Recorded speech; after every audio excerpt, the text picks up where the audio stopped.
Okay hello guys. आज हम पढ़ेंगे स्विच स्टेटमेंट के बारे में गोलैंग के अंदर। ठीक है, तो सबसे पहले हम आज के लेक्चर का आउटलाइन देखेंगे। Today's lecture content. Today's lecture content, यहाँ पे एक चैप्टर है स्विच स्टेटमेंट। स्विच स्टेटमेंट, ठीक है। तो सबसे पहला पॉइंट हम देखेंगे बेसिक स्विच। ठीक है, तो अभी स्विच स्टेटमेंट का मतलब ये होता है, एक प्रकार का स्टेटमेंट होती है, मतलब आप कमांड भी कह सकते हो। तो इसका इस्तेमाल इसलिए होता है कि आपके पास मल्टीपल कोड है आपके पास, और आपको हर एक कोड को एक लेबल देना है, और जिस लेबल को एक्सप्रेशन मैच होगा वो कोड आपका रन होगा। तो इस तरीके का कंट्रोल स्ट्रक्चर यहाँ पे स्विच स्टेटमेंट हमें प्रोवाइड करता है। तो ये किस तरीके से हम देखेंगे, पहले बेसिक स्विच देखेंगे यहाँ पे। तो यहाँ पे सबसे पहले हम एक फोल्डर बनाएंगे, यहाँ पे न्यू फोल्डर। ठीक है, इसका नाम देंगे हम स्विच। ओके, तो यहाँ पे इसको अभी ओपन करेंगे VS कोड के अंदर।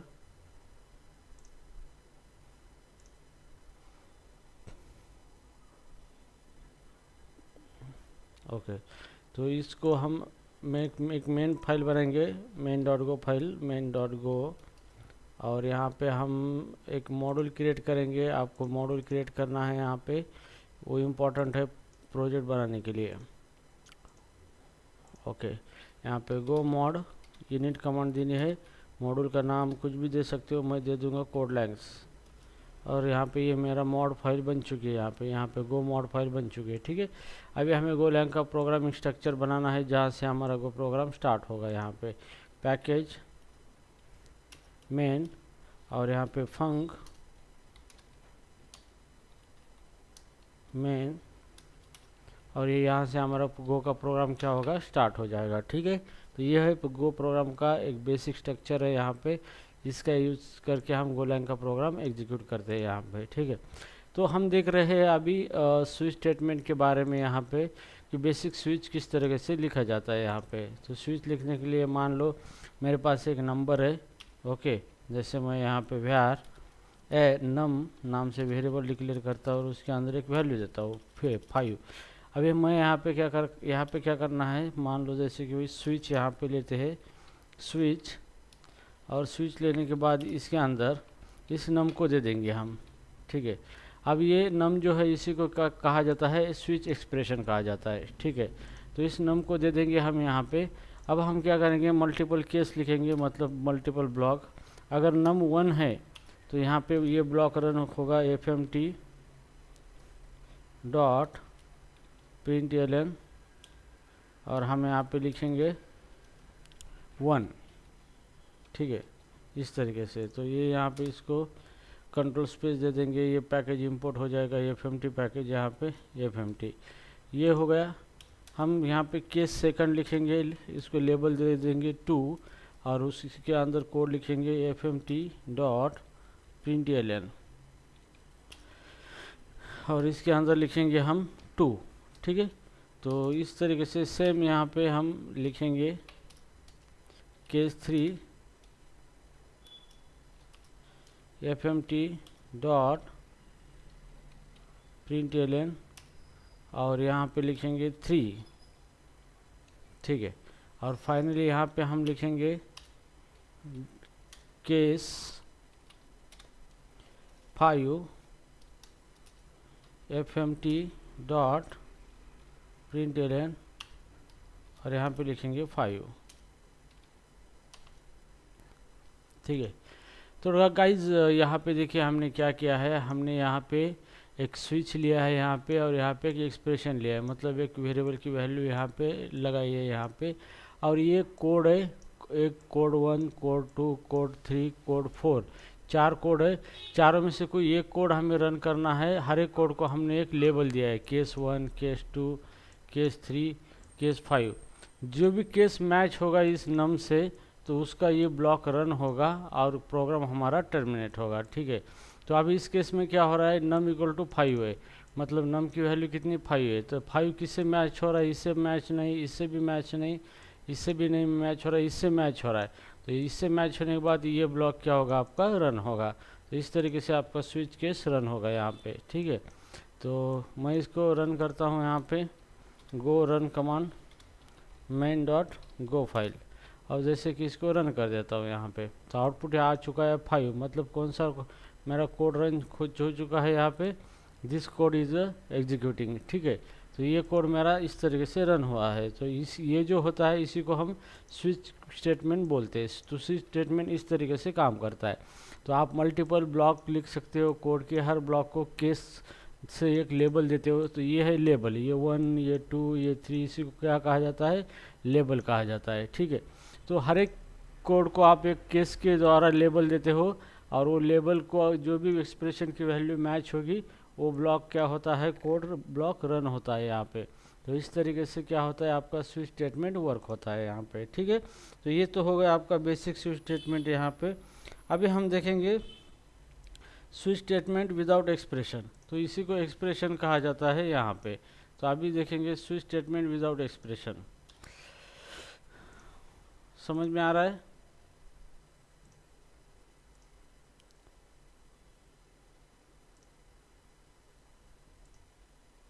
ठीक है। अब हम देखेंगे second, switch without expression.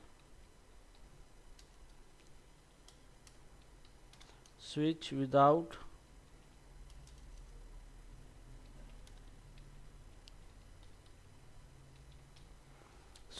Expression, ठीक है। इसका मतलब ये है कि यहाँ पे हम एक्सप्रेशन नहीं देंगे, फिर भी स्विच स्टेटमेंट लिखेंगे किस तरीके से यहाँ पे। ओके, तो इसको हम अभी कमेंट आउट कर देते हैं यहाँ पे, ठीक है। तो अभी यहाँ पे हम फिलहाल यहाँ पे लिखेंगे यहाँ पे स्विच। अब यहाँ पे इसके अंदर कोई एक्सप्रेशन नहीं लिखेंगे हम डायरेक्टली, इस यहाँ पे हमने स्विच के अंदर एक्सप्रेशन दिया था, अभी यहाँ पे कोई एक्सप्रेशन हम नहीं देंगे स्विच के अंदर, ठीक है।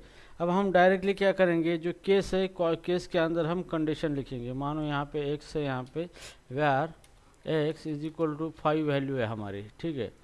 जो इसको कैपिटल है हो गया है, where x equal to 5 value हो चुके हैं यहाँ पे। अभी मैं यहाँ पे लिखता हूँ केस 1 में यहाँ पे लिखता हूँ जैसे x इज लेस देन 6, अगर केस लेस देन 6 है यहाँ पे, तो fmt डॉट println, और आप यहाँ पे लिख सकते हो गुड मॉर्निंग यहाँ पे कीवर्ड लिख सकते हो यहाँ पे। मतलब ये आपका कोड ब्लॉक है, यहाँ पे आपने यहाँ पे कोई एक्सप्रेशन नहीं दिया है, डायरेक्ट केस के अंदर ही आपने कंडीशन दिए। अगर ये कंडीशन मैच होती है तो ऑटोमेटिकली ये ब्लॉक आपका क्या होगा, रन होगा। अगर इसके बाद हम दूसरी कंडीशन भी दे सकते हैं, केस जैसे कि केस x मॉड, आपको अलग अलग कंडीशन तो अलग अलग कंडीशन दे सकते हैं। 2 इज इक्वल टू 0, अगर ये कंडीशन मैच हो गई आपकी तो fmt डॉट println, और यहाँ पे आप लिख सकते हो यहाँ पे वेलकम, ठीक है। इस तरीके से मैसेज लिख सकते हैं आप यहाँ पे, ठीक है। अगर ये तो यहाँ पे ये जो है ये इसी को हम कहते हैं case without switch without expression. मतलब यहाँ पे कोई एक्सप्रेशन नहीं होगा, लेकिन यहाँ पे ये केस के अंदर हम कंडीशन देंगे, जो कंडीशन रन होगी उसका ब्लॉक यहाँ पे रन होगा, ठीक है। और जो कंडीशन रन नहीं होगी वो ब्लॉक उसका रन नहीं होगा, ठीक है। तो इस केस में कौन सी कंडीशन रन होगी, हमने x इक्वल टू 5 दिया है, तो x लेस देन 5 है यहाँ पे, yes x is less than 5 है, तो यहाँ पे आउटपुट में हमारा गुड मॉर्निंग आ जाएगा यहाँ पे, ठीक है। तो चलो, और यहाँ पे जो पहले रन होगा मैच होगा, जो पहले ट्रू होगा वही रन होगा यहाँ पे, ठीक है। तो चलो यहाँ पे हम इसको रन करके देखते हैं cls कमांड, और रन करने के बाद देखेंगे यहाँ पे आउटपुट आ गया हमारा गुड मॉर्निंग। जैसे कि ये कोड था हमारा गुड मॉर्निंग, ये हमारा आ चुका है, क्योंकि x इज लेस देन 6 यहाँ पे, ठीक है। अब ये कंडीशन ट्रू है, तो अभी यहाँ पे ये कंडीशन भी हम ट्रू कर देंगे, इसको भी कंडीशन, ये भी कंडीशन ट्रू कर देंगे, ठीक है। मतलब x लेस देन 6 है और x mod two equal to 1, ये दोनों भी ट्रू है, तो दोनों में से जो पहले कंडीशन आएगा वही कंडीशन रन हो जाएगा यहाँ पे, ठीक है। तो जैसे कि मैं इसको रन कर देता हूँ, यहाँ पे रन करने के बाद यहाँ पे गुड मॉर्निंग आया है, मतलब पहले ये आया है।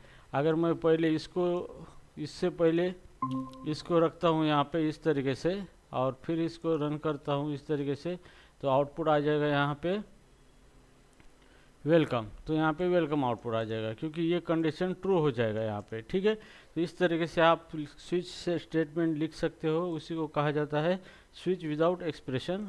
इस तरीके से इस कॉन्सेप्ट को कहा जाता है। यहाँ पे कोई एक्सप्रेशन नहीं दिया है हमने। ठीक है, अब नाउ हम आगे का कॉन्सेप्ट देखेंगे, स्विच का आगे का कॉन्सेप्ट देखेंगे हियर। उसके बाद देखेंगे हम multiple case value. Number 3, multiple case value. ठीक है, अब मल्टीपल केस वैल्यू में मतलब अभी तक हमने क्या किया है, एक केस के अंदर एक ही लेबल लिया है, तो अभी हम मल्टीपल केस की वैल्यू ले सकते हैं यहाँ पे। ठीक है, तो चलो मैं यहाँ पे स्विच एक्सप्रेशन लिखता हूँ यहाँ पे, जैसे कि यहाँ पे व्यार है, व्यार x इज इक्वल टू 5 है यहाँ पे। ठीक है, अब मैं स्विच लिखता हूँ यहाँ पे, स्विच सर आपका आवाज नहीं आ रहा है सर, बिल्कुल म्यूट है आई थिंक आपका। अभी हाँ ये सर अभी आ रहा है। ओके, तो स्विच x यहाँ पे मैंने एक्सप्रेशन लिखा है यहाँ पे। अब मैं यहाँ पे केस लिखता हूँ, केस 1, 2, 3। तो यहाँ पे मैंने मल्टीपल केसेस लिखे हैं, मतलब मल्टीपल लेबल लिखे हैं एक केस के अंदर। तो यहाँ पे मैं fmt डॉट प्रिंट एलन और यहाँ पे लिखूँगा केस 1, यहाँ पे आएगा केस 1, केस 1 आ जाएगा यहाँ पे। ठीक है, उसके बाद मैं यहाँ पे सेकंड केस लिखना चाहूँगा, यहाँ पे केस 4, 5, 6। ठीक है, कुलन दे के मैं कोड लिखूँगा, मुझे जो लिखना है fmt डॉट प्रिंट एलन और यहाँ पे लिखूँगा केस 2, केस 2। तो अभी यहाँ पे क्या किया है मैंने, देखो यहाँ पे ये केस है, केस के अंदर मैं मल्टीपल लेबल ले पा रहा हूँ। तो इसमें से एक्स किससे भी मैच होगा, इस तीनों में से, तो ये रन होगा। अगर ये तीनों में से नहीं मैच हुआ एक्स की वैल्यू, तो इससे मैच होगी तो ये रन होगा यहाँ पे। इस केस में एक्स की वैल्यू 5 है, तो यहाँ पर तो कोई 5 नहीं है, लेकिन यहाँ पर 5 है इसके अंदर, तो यहाँ पे ये रन होगा आपका। ठीक है, तो केस 2 आपका आउटपुट आ जाएगा इस केस में। तो गो रन main डॉट गो। ठीक है, और जैसे भी मैं इसको रन करूँगा तो यहाँ पे देखो केस 2 आउटपुट हमारा आ चुका है इस तरीके से। तो आप यहाँ पे मल्टीपल केस के अंदर मल्टीपल लेबल भी आप ले सकते हो यहाँ पे। ठीक है, तो मल्टीपल केस वैल्यू, तो केस की वैल्यू जो है यहाँ पे ये मल्टीपल भी आप ले सकते हैं, यहाँ पे कोई प्रॉब्लम नहीं है। ठीक है, तो इस तरीके से आप स्विच भी इस्तेमाल कर सकते हो यहाँ पे। ओके, सो नाउ उसके बाद हम देखेंगे अगला कॉन्सेप्ट यहाँ पे फॉल थ्रो।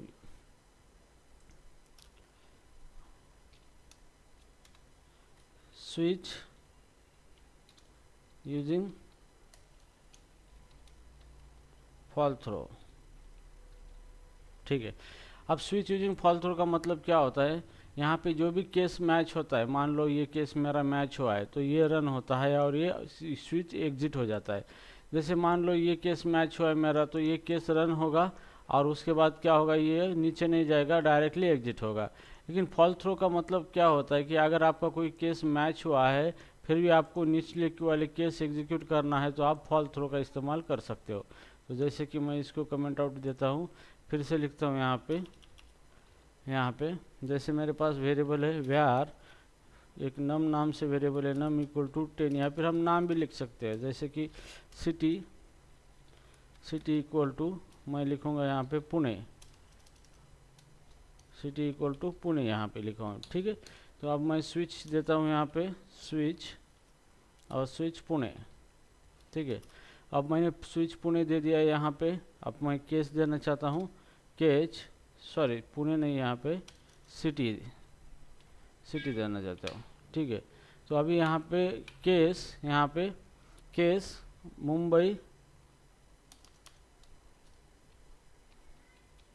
मुंबई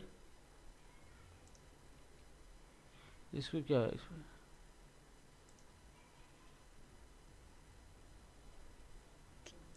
ये मेन फंक्शन के बाहर लिख रहे हैं हम यहाँ पे। फंक्शन मेन किधर है? मेन फंक्शन को हमने गायब कर दिया यहाँ पे, ठीक है। तो कंट्रोल Z कर देंगे इसको।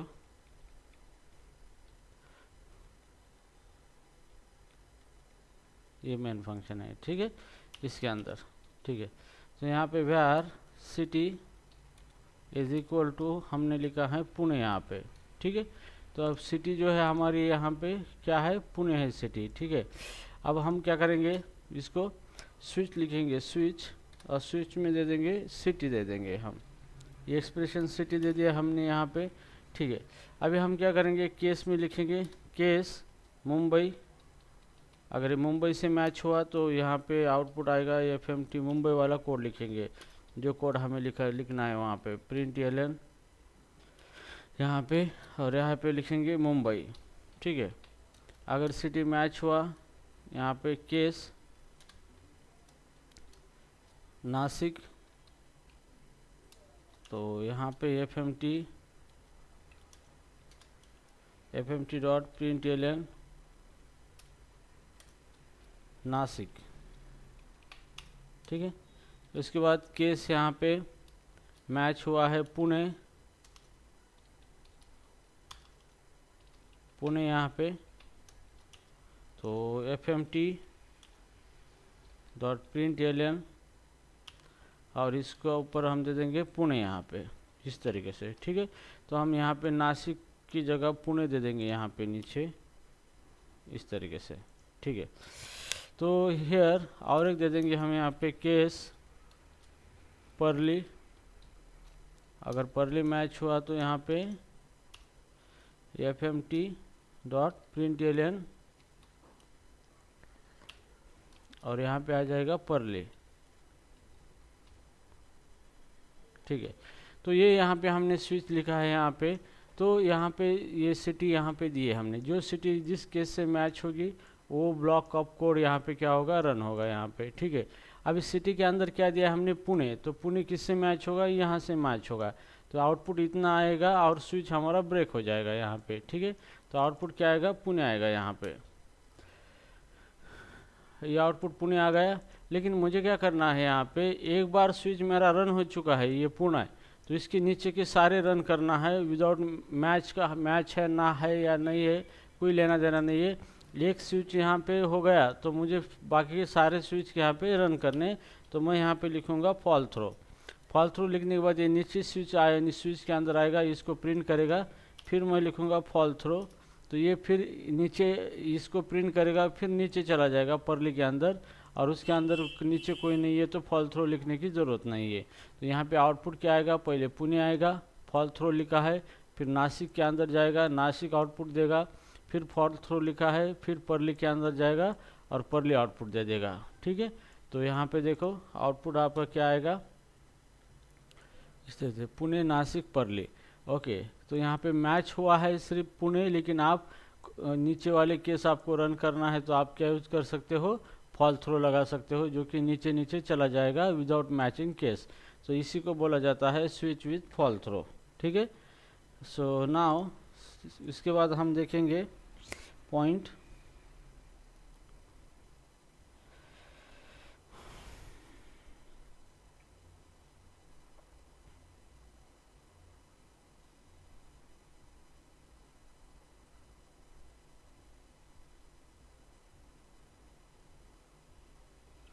अभी देखेंगे हम टाइप स्विच।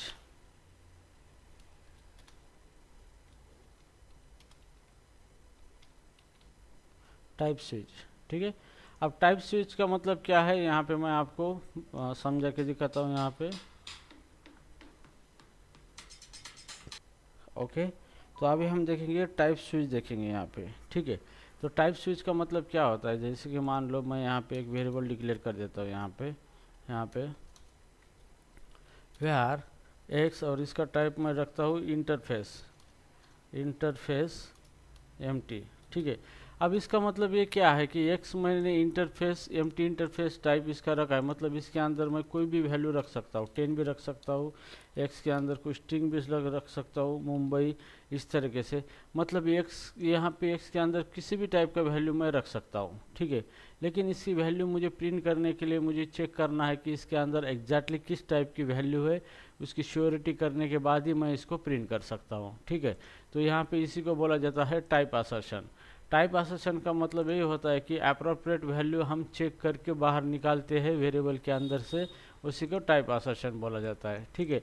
इसका बेस्ट एग्जांपल ये है कि जैसे मान लो बैंक अकाउंट है, आप किसी के भी बैंक के अंदर पैसा डाल सकते हो, मतलब आप यहाँ पे कोई भी वैल्यू स्टोर कर सकते हो आप, ओके। लेकिन पैसा निकालना है तो आपको चेक करना पड़ेगा कि ये एग्जैक्टली किसका अकाउंट है, उसकी डिटेल देने पड़ेंगे, तब जाके पैसा निकलेगा। सेम उसी तरीके से यहाँ पे एक्स के अंदर हम कोई भी वैल्यू रख सकते हैं, जैसे मैंने 10 रख दिया, वैसे मैंने स्ट्रिंग रख दिया, यहाँ पे इंटीजर रखा दिया, स्ट्रिंग रख दिया है, और मैं यहाँ पे एक्स के अंदर बुलियन भी रख सकता हूँ, यहाँ पे ट्रू भी रख सकता हूँ, ओके। लेकिन जब मुझे एक्स की वैल्यू निकालनी है तब मुझे चेकिंग करनी पड़ेगी कि इसके अंदर एग्जैक्टली किस टाइप की वैल्यू है, ये मुझे चेक करना पड़ेगा, और ये चेक करने के बाद ही मैं उसके अंदर की वैल्यू निकाल पाऊँगा, अदरवाइज मुझे एरर आएगा। तो इस तरीके का कॉन्सेप्ट जो होता है, तो यहाँ पे स्विच स्टेटमेंट का भी आप इस्तेमाल कर सकते हो यहाँ पे, ठीक है। तो इसी को टाइप स्विच कहा जाता है, ताकि उसके अंदर हम चेक करते हैं कि एक्स के अंदर एग्जैक्टली किस टाइप का वैल्यू स्टोर है, तो हम उसको बाहर निकालते हैं, ठीक है। तो अभी यहाँ पे सबसे पहले हम क्या करेंगे, टाइप स्विच यहाँ पे इस्तेमाल करेंगे यहाँ पे, ठीक है। तो जैसे कि मैं यहाँ पे लिखूँगा स्विच, यहाँ पे मैंने स्विच लिखा है, यहाँ पे एक वेरिएबल डिक्लेयर किया है यहाँ पे वैल्यू नाम से, ठीक है। और मेरे पास जो एक्स है, तो एक्स डॉट, यहाँ पे मैं उसका टाइप चेक करूँगा कि एक्स का टाइप क्या है, मतलब उसके अंदर किस टाइप की वैल्यू है यहाँ पे, ठीक है। तो यहाँ पे एक वेरिएबल लिखा है यहाँ पे, और एक्स डॉट टाइप यहाँ पे लिखा है, मतलब इस एक्स के अंदर किस टाइप की वैल्यू है यहाँ पे, ये हमने देखा है। तो ये जिस टाइप की वैल्यू है वो टाइप भी के अंदर चला जाएगा यहाँ पे। और फिर हम केस के अंदर लिखेंगे, अगर टाइप इंटीजर है तो यहाँ पे उसका इंटीजर वैल्यू निकाल के उसके ऊपर ऑपरेशन परफॉर्म करेंगे हम यहाँ पे,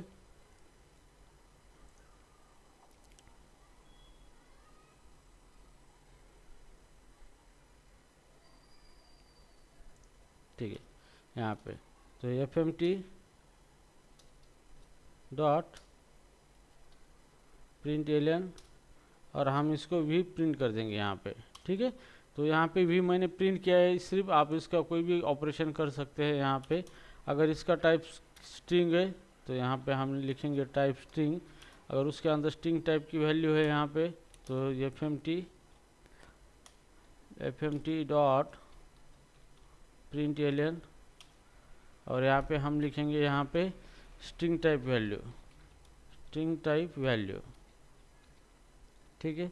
और यहाँ पे हम देखेंगे इंटीजर टाइप वैल्यू, या फिर हम v को प्रिंट करेंगे, या फिर जैसे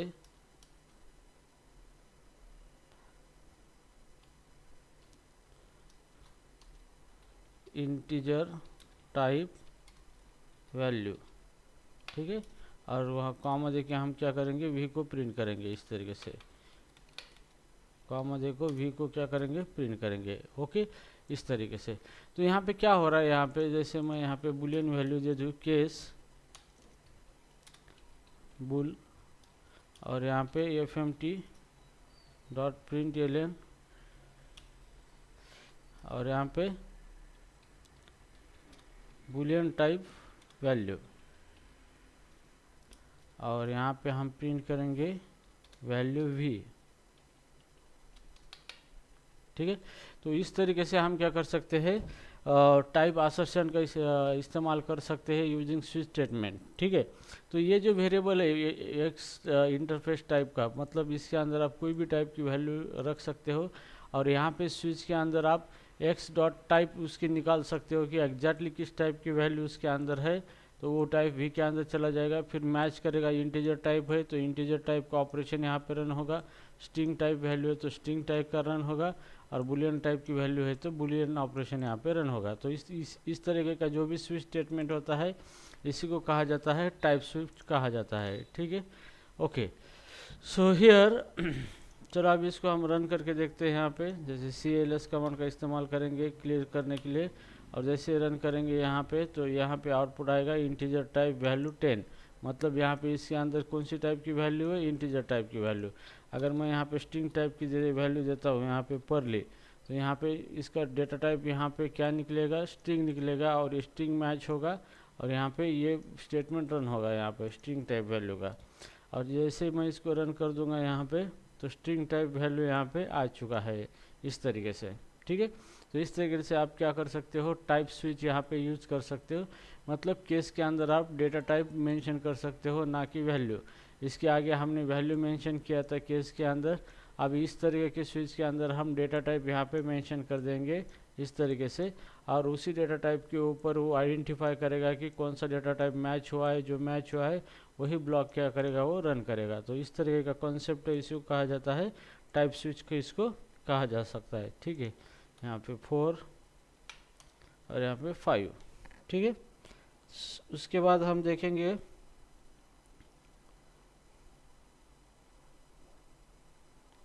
एम्प्टी स्विच देखेंगे। ओके, हम स्विच को एम्प्टी भी रख सकते हैं, केस को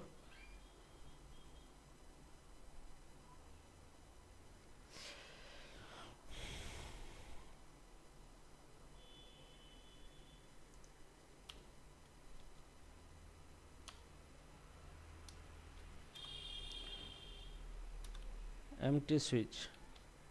ठीक है, एम्प्टी स्विच का मतलब यहाँ पे ये होता है कि हम इसके बॉडी के अंदर, केस की बॉडी के अंदर कोई कोड भी नहीं रख सकते। यहाँ पे कैसे, यहाँ पे हम देखेंगे इस एग्जांपल के बाद। ठीक है, तो यहाँ पे मैं एक स्विच स्टेटमेंट क्रिएट कर रहा हूँ। यहाँ पे स्विच, जैसे मेरे पास एक वेरिएबल है var num नाम से, num इक्वल टू मैं 10 रखता हूँ यहाँ पे। ठीक है, और मैंने यहाँ पे स्विच लिखा है और यहाँ पे num लिखा है, एक एक्सप्रेशन दिया है। और मैं यहाँ पे केस लिखता हूँ, यहाँ पे केस यहाँ पे मैंने लिखा है 10, और उसके बाद मैंने कुछ भी नहीं लिखा यहाँ पे। ठीक है, उसके बाद मैं केस लिखता हूँ यहाँ पे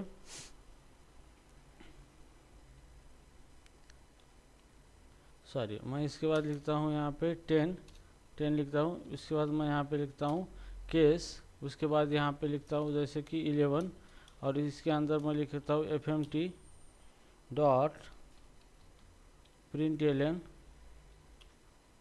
ओके, और यहाँ पे लिखता हूँ 11। ठीक है, 11 है, मैं यहाँ पे इस तरीके से लिखता हूँ यहाँ पे। उसके बाद मैं यहाँ पे केस लिखता हूँ यहाँ पे केस 12, और इस केस 12 लिखता हूँ यहाँ पे, और इसको भी मैं यहाँ पे एम्प्टी छोड़ देता हूँ यहाँ पे इस तरीके से। तो यहाँ पे क्या हुआ है, कुछ केस को मैंने लिखा है लेकिन उसकी बॉडी मैंने एम्प्टी छोड़ दी है यहाँ पे। तो इसीलिए इसी को कहा जाता है एम्प्टी स्विच कहा जाता है। ठीक है, तो एम्प्टी स्विच के अंदर क्या होता है कि यहाँ पे आप केस को यहाँ पे एम्प्टी भी छोड़ सकते हो। तो जैसे मेरा 10 यहाँ पे है तो 10 मैच होगा, लेकिन आउटपुट यहाँ पे कुछ नहीं आएगा, यहाँ पे कोई लिखा नहीं है, और ये बाहर चला जाएगा यहाँ पे। ठीक है, तो केस को आप एम्प्टी छोड़ते हो, इसी को एम्प्टी स्विच कहा जा सकता, एम्प्टी स्विच कहा जाता है उसको। ठीक है, तो CLS करके मैं इसको फिर से फाइल को रन करूँगा तो यहाँ पे मेरा आउटपुट कुछ भी नहीं आएगा यहाँ पे। क्यों? क्योंकि मैंने यहाँ पे केस को एम्प्टी छोड़ा है। अगर मैं इसको 11 कर देता हूँ तो 11 वाला ब्लॉक जो है यहाँ पे, ये 11 वाला ब्लॉक रन हो जाएगा केस का, और यहाँ पे आउटपुट 11 आ जाएगा यहाँ पे इस तरीके से। यहाँ पे ये आ गया, आपका 11 आ गया। ठीक है, तो इस तरीके से आप क्या कर सकते हो, एम्प्टी स्विच भी यहाँ पे यूज कर सकते हो। एम्प्टी स्विच का मतलब केस के अंदर आप खाली केस की बॉडी एम्प्टी रख सकते हो यहाँ पे। ठीक है, बाकी स्विच एज इट इज़ है यहाँ पे। ठीक है, so now here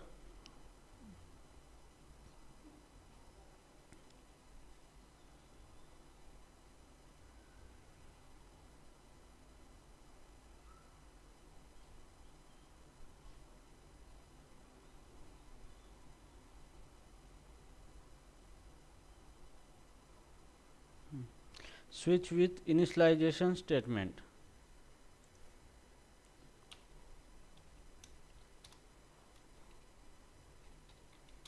Switch with initialization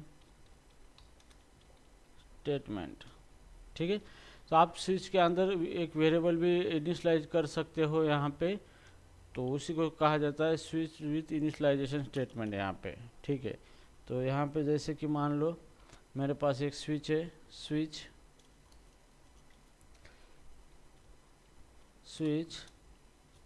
और स्विच के अंदर मैं डिक्लेयर करूँगा variable num colon is equal to 5 दे दूंगा इसके अंदर और सेमी कोलन दे दूंगा यहाँ पे। ठीक है, ये हो गया हमारा स्विच यहाँ पे। ठीक है, स्विच होने के बाद जैसे भी मैं यहाँ पे लिख सकता हूँ केस, अगर ये मेरा नम ग्रेटर देन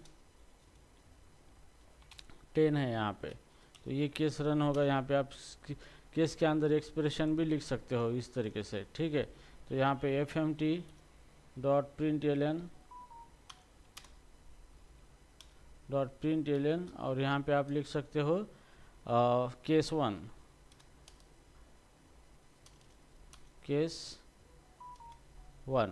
ठीक है, यहाँ पर भी आप लिख सकते हो केस 1।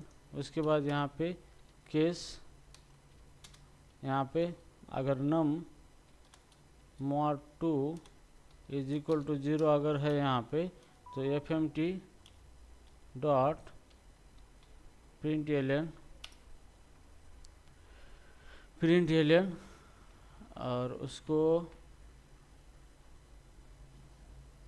जस्ट 1 सेकंड,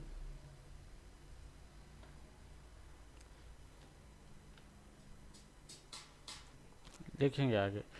ठीक है, तो यहाँ पे हमने ये सेकंड कंडीशन एक्सप्रेशन लिया है। अगर ये ट्रू होता है यहाँ पे, तो इसके अंदर लिखेंगे मान लो केस सेकंड यहाँ पे। ठीक है, तो इस तरीके से आप क्या कर सकते हो, स्विच के अंदर ही यहाँ पे वेरिएबल डिक्लेयर कर सकते हो और उसके अंदर वैल्यू इनिशियलाइज करके उसी को स्विच के अंदर यूज कर सकते हो यहाँ पे। ठीक है, तो अभी चलो हम रन करेंगे यहाँ पे, इसमें से कोई मैच होता है या नहीं मैच होता है, लेकिन इसमें से कोई मैच नहीं होगा। हम ये अगर 1 करेंगे इसको तो ये मैच होगा, क्योंकि 5 को mod 2 से करने के बाद रिमाइंडर 1 आता है यहाँ पे। ठीक है, और जैसे भी मन रन करेगा तो यहाँ पे आउटपुट आ जाएगा, केस टू आउटपुट ये आ जाएगा आपका। ठीक है, तो इस तरीके से आप क्या कर सकते हो, इनिशियलाइज कर सकते हो यहाँ पे वेरिएबल इनिशियलाइज, स्विच के अंदर इनिशियलाइजेशन स्टेटमेंट आप यहाँ पे लिख सकते हो। ठीक है, अभी इसके बाद यहाँ पर देखेंगे 8 स्विच विथ डिफॉल्ट स्टेटमेंट। ठीक है, तो स्विच विथ डिफॉल्ट स्टेटमेंट यहाँ पे देखेंगे हम। तो यहाँ पे स्विच विथ डिफ़ॉल्ट का मतलब क्या है कि अगर कोई भी केस मैच नहीं हुआ तो डिफ़ॉल्ट स्टेटमेंट ऑलवेज रन होगी यहाँ पे। जैसे कि मैं यहाँ पे स्विच लिखता हूँ, यहाँ पे स्विच, और स्विच के अंदर ही वेरिएबल डिक्लेयर करता हूँ यहाँ पे num इज इक्वल टू 50 मैंने यहाँ पे दिया है यहाँ पे। ठीक है, अब मैं यहाँ पे मैच करूँगा केस 10, अगर 10 मैच होता है 50 से तो println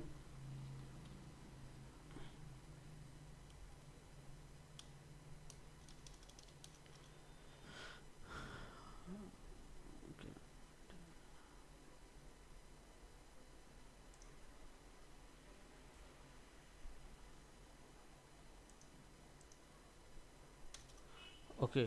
तो यहाँ पे नम यूज़ किया है हमने, तो ये नम यहाँ पे क्या करना पड़ेगा, हमें इस तरीके से इसका यूज़ करना पड़ेगा यहाँ पे। ठीक है, सो नम यहाँ पे अगर लेस दैन, नम यहाँ पे लेस दैन 10 है, अगर इस तरीके से है नम लेस दैन 10, तो यहाँ पे हम fmt.println फंक्शन का इस्तेमाल करके लिखेंगे case 1।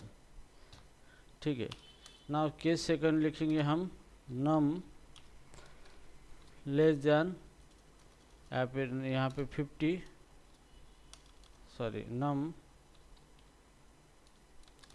mod 2 is equal to 1 अगर है तो केस यहाँ पे 50 है तो यहाँ पे प्रिंट करेंगे fmt.println और यहाँ पे लिखेंगे केस 2। ठीक है, अब यहाँ पे दोनों भी कंडीशन यहाँ पे मैच नहीं होगी, क्योंकि नम 50 है, ये 10 से लेस नहीं है, और ये भी नहीं मैच होगा। तो जो दोनों भी केस अगर मैच नहीं होती है तो बाय डिफ़ॉल्ट ये रन होगा, यहाँ पे आएगा डिफ़ॉल्ट आएगा, ये ऑप्शनल है। और डिफ़ॉल्ट यहाँ पे fmt.println डिफ़ॉल्ट एग्जीक्यूटेड,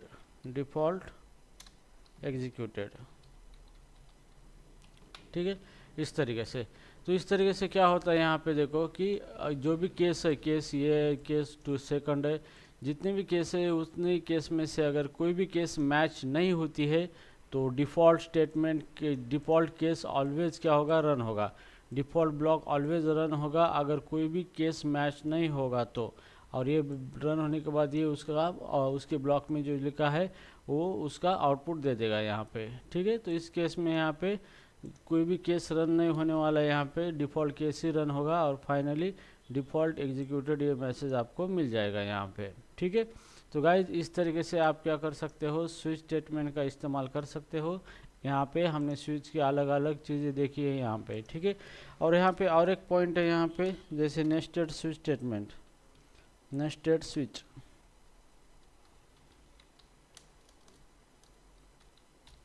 ठीक है।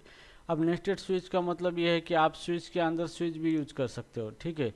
जैसे मान लो कि यहाँ पे 0 हम लिखेंगे यहाँ पे, तो ये केस मैच होगा यहाँ पे, और इसके अंदर भी हम स्विच लिख सकते हो, जैसे लिखना है तो आपको स्विच के अंदर स्विच भी लिख सकते हैं आप इस तरीके से स्विच। और मैं यहाँ पे y वेरिएबल डिक्लेयर करता हूँ, y इक्वल टू 20 देता हूँ यहाँ पे सेमीकोलन, और यहाँ पे देता हूँ y इज इक्वल टू मतलब case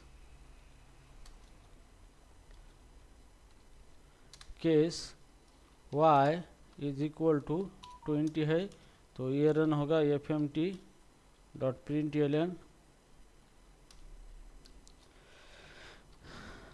case 1 inner case nested, ठीक है।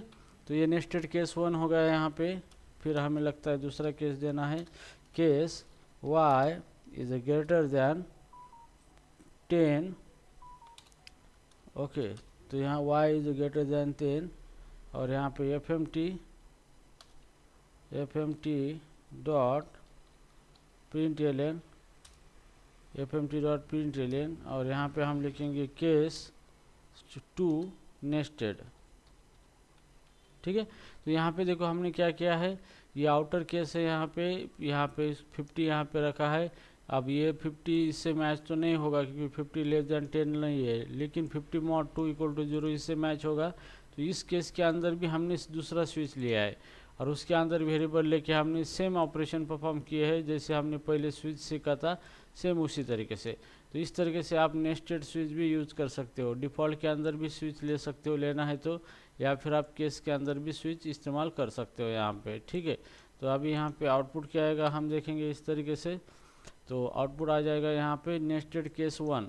तो जैसे कि यहाँ पे क्या होगा, ये आउटपुट आ गया हमारा, क्योंकि यहाँ पे नम इक्वल टू 50 है, तो नम mod 2 0, ये क्या हो गया, रन हो गया। इसके बाद स्विच के अंदर y हमने डिक्लेयर किया है और y इक्वल टू 20 है, यस। तो यहाँ पे ये आउटपुट आपका आ चुका है यहाँ पे, ठीक है। तो ये हो गया नेस्टेड स्विच, यहाँ पे इस तरीके से हम यूज कर सकते हैं, ओके। सो गाइज यहाँ पे स्विच के बारे में हमने सारे कॉन्सेप्ट ले लिए हैं स्विच के रिगार्डिंग यहाँ पे। तो स्विच चैप्टर यहाँ पे अभी ख़त्म होता है आपका स्विच का चैप्टर यहाँ पे, ठीक है। तो इस चैप्टर के अंदर जितने भी पॉइंट्स थे सारे पॉइंट हमने ले लिए हैं यहाँ पे। तो आई होप आपको ये स्विच चैप्टर समझ में आया होगा कि किस तरीके से स्विच को सर थोड़ा लेट ज्वाइन किया लैंग्वेज। मैंने। स्विच का पर्पस यही है, मतलब मल्टीपल ऑप्शन में से एक ऑप्शन चूज करने के लिए सर। हाँ, मल्टीपल कोड है आपके पास, उसमें से कोई भी एक कोड रन करना है आपका बेस्ड ऑन सम एक्सप्रेशन, जो भी मैच होगा एक्सप्रेशन वो उस एक्सप्रेशन के रिगार्डिंग केस है, उस केस का कोड एग्जीक्यूट करेगा वो। Okay okay, thank you sir. या ओके, तो okay, so this is enough for today, and you have to do the practice about the switch statement here, okay.